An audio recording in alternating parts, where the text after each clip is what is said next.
ಇದು ನನ್ನ ಕನ್ನಡ ಮಾತುಕತೆ ಚಾನಲ್ನಲ್ಲಿ ಪಂಚತಂತ್ರದ 7ನೇ ಕಥೆಯಾಗಿರುತ್ತದೆ. ಕೀಲು ಕಿತ್ತು ಪ್ರಾಣ ಕಳೆದುಕೊಂಡ ಕಪಿ. ಹಿಂದೆ ಒಂದು ದೊಡ್ಡ ನಗರದಲ್ಲಿ ಒಬ್ಬ ಶ್ರೀಮಂತ ವ್ಯಾಪಾರಿ. ಅವನದು ದಾನ ಧರ್ಮಗಳಲ್ಲಿ ಎತ್ತಿದ ಕೈ. ದೀನ ದಲಿತರಿಗೆ ತನ್ನ ಕೈಲಾದ ಉಪಕಾರ ಮಾಡಿ ಎಲ್ಲರ ಪ್ರೀತಿ ವಿಶ್ವಾಸ ಸಂಪಾದಿಸಿಕೊಂಡಿದ್ದನು.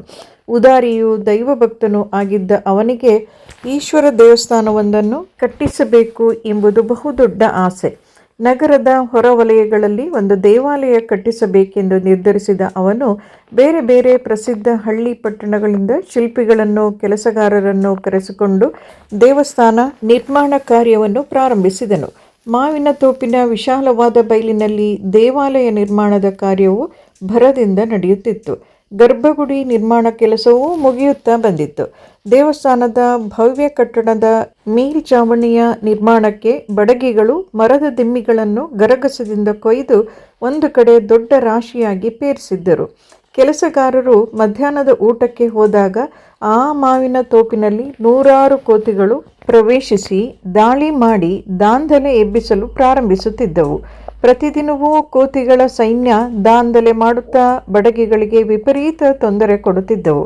ಆ ದಿನ ಒಬ್ಬ ಬಡಗಿಯು ಒಂದು ಅಗಲವಾದ ಮರದ ಹಲಗೆಯನ್ನು ಅರ್ಧ ಭಾಗದಲ್ಲಿಯೇ ಸೀಳಿ ಅದಕ್ಕೆ ಒಂದು ಬೆಣೆಯನ್ನು ಸಿಕ್ಕಿಸಿ ಊಟಕ್ಕೆ ಹೋಗಿದ್ದನು.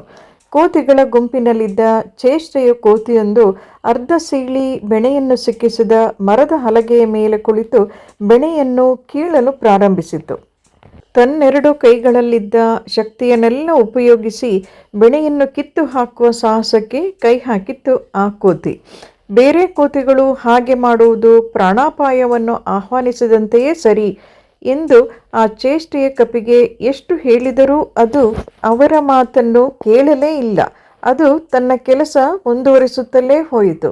ವಿನಾಶಕಾಲೇ ವಿಪರೀತ ಬುದ್ಧಿ ಎನ್ನುವ ಗಾದೆಯಂತೆ ಆ ಚೇಷ್ಟೆಯ ಕೋತಿ ತನ್ನ ಮನಸ ಇಚ್ಛೆಯಂತೆ ವರ್ತಿಸುತ್ತಿತ್ತು. ಹೀಗೆ ಮಾಡುತ್ತಿದ್ದಾಗ ಕೋತಿಯ ಕಾಲುಗಳು ಸೀಳಿದ್ದ ಮರದ ಹಲಗೆಯಲ್ಲಿ ಇದ್ದಕ್ಕಿದ್ದಂತೆ ಸಿಕ್ಕಿ ಹಾಕಿಕೊಂಡು ಬಿಟ್ಟಿದ್ದವು. ಅದನ್ನು ಬಿಡಿಸಿಕೊಳ್ಳಲು ಎಷ್ಟು ಪ್ರಯತ್ನಪಟ್ಟರೂ ಕಾಲುಗಳು ಹೊರಗೆ ಬರಲೇ ಇಲ್ಲ. ಹೋಗುತ್ತಾ ಹೋಗುತ್ತಾ ಕಾಲುಗಳ ಜೊತೆ ಅದರ ಇಡೀ ದೇಹವೇ ಹಲಗೆಯ ಸೀಳಿನಲ್ಲಿ ಸಿಕ್ಕಿ ಹಾಕಿಕೊಂಡು ಅಪ್ಪಚ್ಚೆಯಾಗಿ ಬಿಟ್ಟಿತು. ಕೋತಿ ಪ್ರಾಣ ಬಿಟ್ಟಿತು. ಅಧಿಕ ಪ್ರಸಂಗಿತನದಿಂದ ಆ ಚೇಷ್ಟೆಯ ಕಪಿಯು ತಾನಾಗಿಯೇ ತನ್ನ ಸಾವನ್ನು ತಂದುಕೊಂಡಿತ್ತು. ಕರಟಕನು ಹೇಳಿದ ಈ ಕಥೆಯನ್ನು ಕೇಳಿದ ದಮನಕನು ನಿಟ್ಟುಸಿರು ಬಿಟ್ಟು ಹೇಳಿದ್ದು ಹೀಗಾಗಬಾರದಿತ್ತು. ಅವನ ಮಾತನ್ನು ಕೇಳಿದ ಕರಟಕನು, ಹೌದು ಮಿತ್ರ, ಪ್ರಪಂಚದಲ್ಲಿ ಯಾರೇ ಆಗಲಿ ಅಧಿಕ ಪ್ರಸಂಗಿತನದಿಂದ ತಮಗೆ ಸಂಬಂಧಿಸದೇ ಇರುವ ವಿಷಯದಲ್ಲಿ ಅನಾವಶ್ಯಕವಾಗಿ ತಲೆ ಹಾಕಿದರೆ ಆಗುವುದೇ ಹೀಗೆ ಗೆಳೆಯ.